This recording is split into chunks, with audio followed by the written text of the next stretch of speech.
you're sitting there going, Taylor, you should be grateful. I miss my 20s. No, you don't. What you miss is a time in your life where you didn't have a lot of responsibilities because nobody expected anything from you. But do you remember why nobody expected anything from you? Because you sucked. That's what everybody forgets about your 20s. You were garbage. Thinner garbage, but you were garbage. You have no intuition, no instincts, you can't make decisions, only mistakes. That's why you're thin in your 20s. You don't have a gut to listen to yet. There's no mystic bad feeling under your ribs going, hey, maybe don't date a DJ again.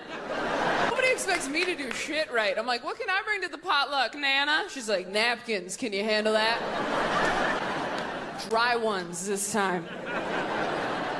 And if they say Starbucks on them, I swear to God, Taylor, go to a Dollar Tree. Stop ruining Easter. You know who he cheated on her with? And here, watch, also the difference here between men and women. This is why we'll never be equal, right here in this very next sentence. You want to see why men and women will never be equal? You know who he cheated on her with? Her sister. Right, women are like, oh my God, that's horrible. Oh, what a betrayal. Men are like, holy shit, Larry got sisters. The games in the 90s were insane. We didn't have the internet. 90s kids were the last generation before the internet. And all the games before us were terrible. I mean, I asked my mom, what'd y'all play growing up? She said, kick the can. I was like, that's a sad story, Stacy. I mean, that's a game I wouldn't even be able to play in Colorado. You'd have 6 hipsters show up. Pick up the can! This is how we lost the damn dinosaur. Some of y'all over the age of 45 had some of the dumbest games ever. You thought tetherball was the lights out game. That's a ball, a pole, and a rope. You're an idiot just standing there in the yard smacking a ball around. You can't believe it keeps coming back to you. This shit's electric. It's because we didn't have internet yet. I mean, I can remember growing up, I'd ring people's doorbells and take off and jump in the ditch. It felt like drugs, y'all. I mean, I'd ring 3 or 4 doorbells. I'd be sitting in a ditch and I'd be like, I'm a gang member now. I got the whole subdivision upside down right now. Just silly games that were fun back then. Duck, Duck, Goose hit hard in the 90s. Y'all remember that? I mean, I'm telling you, I wasn't the goose you wanted. I can promise you that. Don't come tap my head, because I'm on your ass. You know what I'm saying? I mean, I was tight around that circle. I had ponytails off my knees. I was tight around that. This ain't the goose you want, buddy. When I was 11, I grew up in the 90s, man. If you grew up in the 90s, you know aliens was a big thing. It was huge. It was big shit. It was. There was Outer Limits. There was X-Files, there was Unsolved Mysteries, and then every once in a while, the History Channel would just be like, did they build the pyramids? And just fuck your head up on a Wednesday night. Just throw a whole curveball at your ass. What? They could have built the pyramids. Crop circles, were they here? Oh my God. I'm kind of old school for a young man, you know. I talk above my age. I was born in '84, raised in the 90s. I'm a 90s kid. And yeah, I'm proud of it. We're a fun generation, you know. We're the last generation to not be ruled by the internet. You know, the last ones to get spanked in the grocery store. Now, I hear it all the time these days. Wait till we get home. Wait till we get home. Back in the day, a kid would be getting whooped in the chips aisle, and you'd go, well, I guess I'm going to get milk right now. You know what I mean? I'm going to have to circle back because my boy Tyler has made a mistake. You know, alcoholic come up with any reason to drink. Why you drinking? It's Saturday. Why you drinking? It's Sunday. Jesus had wine at the Last Supper.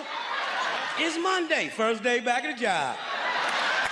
It's Tuesday, kids getting on my goddamn nerve. It's Wednesday, hump day. It's Thursday, almost Friday. It's Friday, thank God. It's Saturday, that's what I'm saying. The doctor said to me, what makes you think you have ADHD? I says, well, Doc, I don't know. A bunch of people says I should get tested, so here I am getting tested. I don't think I got it, though, if I'm honest. Oh, my gosh, I love this stained glass window.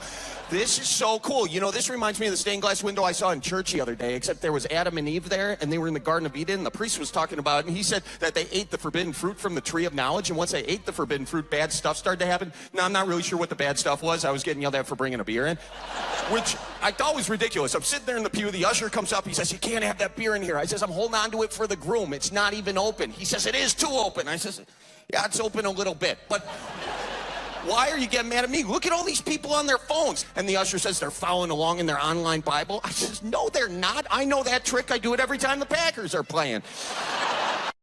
I really love dogs. We haven't got a dog because we travel too much usually, but wherever we are in the world, whether in New York or London, we go for a walk every day just to meet dogs. In Central Park or Hampstead Heath, I know about 200 dogs by name now, and you always meet a few of your little friends, and it sets me up for the day. It's like my fucking heroin, right? And if you meet a brand new dog, you go, hello, he's never met you before, right? And if you're nice to it, it's suddenly your best, it'd do anything for it. You go, do you need a kidney? They are amazing dogs.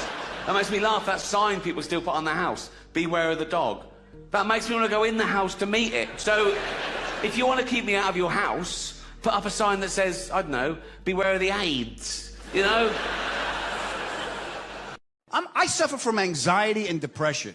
How do those two energies go together? Like, ah! Oh. Ah! Oh. I'm afraid of the future. I regret the past. How did this happen? I blame myself. I need to face my fear. I gotta lay down.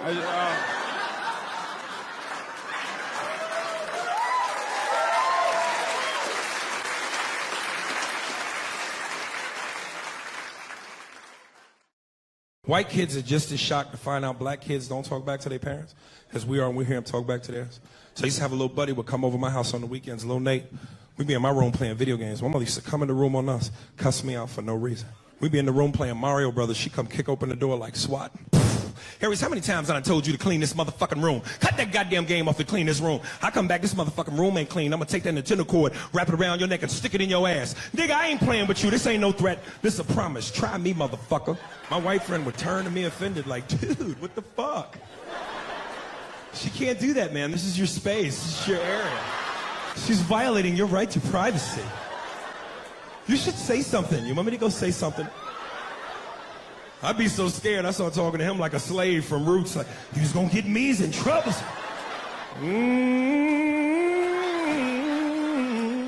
My mother smacked the shit out of the white boy. He turned into me. Where in the world?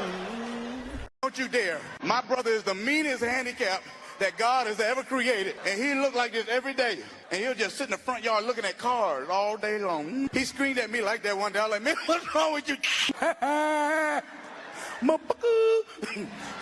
That's his favorite word. Okay, I'm telling you right now, buckle up, buckle up. I'm about to tell you the story about Rodney. One day I came home, Rodney was waiting on me in the living room. I don't know why he was always waiting on me. You know the carports where you can pull up and see that big old picture frame window? He in the window like this. And I'm like, damn, what is wrong with him today? And I knew he was going to the front door because he just disappeared out the window, right? So I go to the front door, I open the door, he was right there. I'm like, what's wrong, what's wrong? He me hungry. I said, why you go ask mama to get you something to eat? Me, what the motherfucker mama get you? Motherfucker, you give me something to eat, motherfucker. So I said, okay, calm down, calm down. I'll get you something to eat. I said, you want some McDonald's? Me want Burger King. So I've been married, a long time. I get asked if I was arranged. I wasn't, but my sister was. And sometimes I'm jealous. Because she has a 15,000 square foot house, a private plane, true story, and a dead mother-in-law. We were so naive, we acted as if there was a matchmaker, even though there wasn't. Like, he asked me if I could cook. I said, can you show me your tax returns?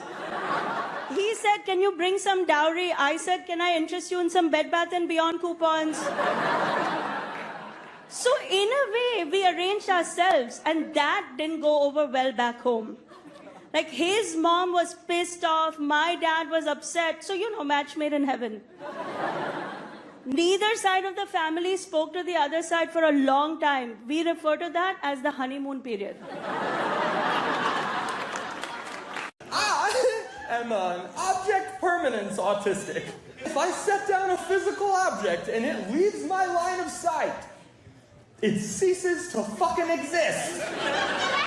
I don't just lose things, they exit the universe, all right? I cannot tell you how many vapes, keys, and girlfriends I have lost in this exact manner.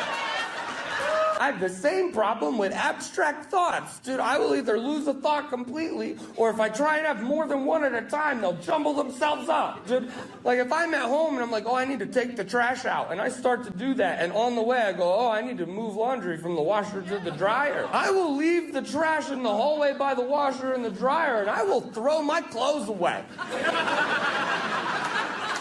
Autistic kids, they're like cats. A little skittish. You're not sure if they like you at all. Down syndrome are dogs. They're the dogs, dude. You get home from somewhere, they're like, where the f have you been, dude? I got so much to show you. This is gonna be the best day. Ask a Down syndrome kid, do you want to go for a walk? Like, yeah. Like, throw a ball.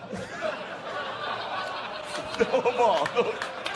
I discovered ayahuasca this year. Yeah, I've only done it 18 times now. My friends are like, you're addicted to that now. I'm like, yeah, I'm addicted to healing, bitch. For those of you that don't know what ayahuasca is, it makes you, it's first of all, it's medicina, it's plant medicine. It's a leaf and a vine, 2 ingredient right there. And it's indigenous, it's been around for thousands of years, and it makes you secrete DMT. And DMT we secrete naturally when we're born, when we dream, and when we die. So it's good, you know? Essentially, it's like a shot of consciousness. You drink that shit, and then you talk to God, and then you fight the devil in your booty hole. And you're like, how'd you get in there? I can't wait to do it again. And you puke and poop and stuff, you know? But you're in control. It's fucking fire, bro. And it is for healing, and everybody at these healing circles looks like you would think they would look. Like they're all wearing like capes and shawls and shit, and they got feathers. And I'm a comic, my first time there, I'm judging them. I'm like, look at this wahoo and his fucking cape. But now that I've done it 18 times, I'm like, yo, Frank, where'd you get that cape, dog? The other thing that men have, and I don't understand why women don't have it, this seems backwards to me, is this incredible amount of self-esteem and self-confidence built on absolutely nothing. As awful as we are, every guy also thinks everyone wants him all the time. A guy will pee in his backyard, walk out the front door, and think, she wants me. And yet women are the most magical, beautiful creatures on this planet, just gliding around the globe like cotton candy goddesses, just filled with life and love and beauty and self-doubt. Do I look fat? Do I look old? I hate my hair, I hate my eyes, I hate my ass. And meanwhile, you're walking around with a pet orangutan.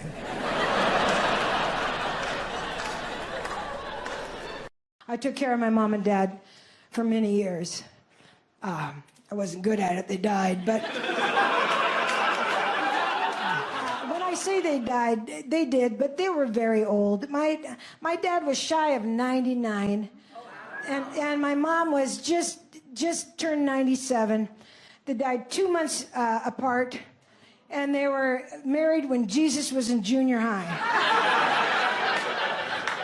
My mom and dad never developed dementia or Alzheimer's. They had their mind right to the end. They were there every fucking day. They were there. They just woke up happy. They woke up. What are we doing today? I'm the cruise director. We're going to Costco. They're having a 2-for-1 coffins. Let's measure. I'm bad at flirting. I'm really bad. I had a girl walk up to me. She goes, how do I get all that muscle on me? I was like, well, we get you to 1 gram per pound of protein a day, and we're going to slow those reps down. That eccentric, we're going to slow it down, right? Hold at the bottom if you can. I don't like dates either. I'm not a big fan of them. I get invited on coffee dates because I'm sober, which those make no sense to me. We're going to go have coffee, get to know each other, some lattes, you know. The moment espresso touches my lips, I got 5 minutes till I my pants. 5 minutes, baby. I'm not going to know what college you went to, girl. I'm going to get to your dog's name, like, oh, Lola, that is cute. I'll be back in a minute. I'm going to have new pants on. And this is how bad of a parent I am. I went to a parent-teacher conference, stayed out until 4 in the morning. Conference starts at 7:30 in the morning. I wake up, I'm like, oh, fuck. I make a cup of coffee, I grab 2 Diet Cokes, go to the parent-teacher conference, kill the coffee before the conference even starts, sit down for the conference, crack my Diet Coke, take a sip, and realize I have a Coors Light. That is a game-time decision, gentlemen. The second I felt the beer touch my tongue, ho, ho, ho, ho. That's like a finger in your ass in an orgy. What kind of man are you? Do you pull away from it or do you push back into it? Yeah, I pushed back into it and I killed that fucking Coors Light. Reached into my pocket and prayed I had another Coors Light. Who the fuck wants a Diet Coke if you just had a Coors Light? I took care of my mom and dad for many years. I wasn't good at it. They died, but when I say they died, they did, but they were very old. My dad was shy of 99, and my mom was just turned 97. They died 2 months apart, and they were married when Jesus was in junior high. My mom and dad never developed dementia or Alzheimer's. They had their mind right to the end. They were there every fucking day. They were there. They just woke up happy. They woke up. What are we doing today? I'm the cruise director. We're going to Costco. They're having a 2-for-1 coffins. Let's measure. I knew I was in trouble during the lockdown because I went back to eating Cool Ranch Doritos. That's the right response. It's a perfect chip. I hadn't had one since junior high, but the mad scientists at Frito-Lay fucking cracked the Da Vinci Code right there. Only took them 100,000 ingredients. But I forgot, there's a charge to it. You put a Cool Ranch on your tongue, it's like licking a 9-volt battery. And there's so many chemicals in it, your brain is confused. It's like, is this sex? Like it doesn't know. And I knew things were getting out of control because I was alone on my couch eating a big bag of battery sex chips. And I burped, and when my mouth was open for the burp, I threw in more chips. Just like a weird fat guy multitask. Just like, while we're at it, let's not let this opportunity pass us by. Just shoveling more coal into the Titanic. Subscribe if you agree with him. When I go in a public bathroom and they don't have paper towel, it drives me crazy. Like, I don't want your hot wall air. Or even worse, when they have like the wall-mounted ones that you have to shimmy your hands into and play Operation so not to touch the sides. Give me a paper towel. We all want a paper towel because we dry off our hands with it, right? And then you use it to what? Open the door. Yes, America. Because I'm not disgusting. So I grab the paper towel, I dry off with it, and then I open the door. And then I grab the paper towel, crumple it up, I look down to my right, and if there isn't a trash can there, I just throw the paper towel where the trash can's supposed to go. So the establishment knows, guys, that's where that goes. My wife grew up in a Jewish family, no food, right? I grew up in an Italian family. That's all we did was eat. If my mother had 10 people coming over, she made for 10,000 just in case somebody had an appetite. In the basement, just cranking out lasagna trays. It's like a lasagna factory. In the basement, food just kept coming up the stairs. for no reason on a Tuesday at 3:30. My poor grandmother, 85, this woman was built to cook. Over a hot stove, didn't even use a spoon, just was made out of leather, just... I can be barely able to stand tired, and body's like, hey, Brain, we should go to bed. And Brain's like, totally. Let's do it. And then as soon as you hit the pillow, Brain's like, oh, hey, real quick, here is everything that you're worried about. Here it is, right here. You're like, come on, Brain, it's 1 a.m. We can't do anything about that. Brain's like, I'm so sorry, that's my mistake. You know what, instead? Here's some bad memories. Here you go. Also a scene from the scariest movie you've ever seen. Also, you have to go pee again. Get up. You don't actually have to go pee, it just feels like you have to go pee.